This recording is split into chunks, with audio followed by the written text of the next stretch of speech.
বাংলায় যদি বলি যে তোমার চুল কেটে পরিষ্কার করে আসো, এটা হিন্দিতে কি হবে? তোমার বাল কেটে পরিষ্কার কর দো।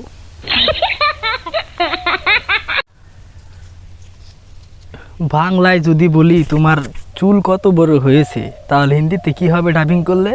তোমার বাল কত বড় হতা হে। বাংলায় যদি বলি তোমার চুল অনেক সুন্দর, তাহলে হিন্দিতে কি বলতে হবে? তোমার বাল বড় চুরুত হ্যায়।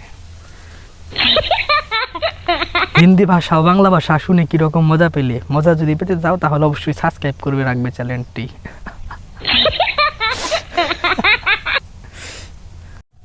হেয়ারকে যদি বাংলা করি তাহলে হয় চুল, আবার হেয়ারকে যদি হিন্দি করি তাহলে কি হয়? বাল।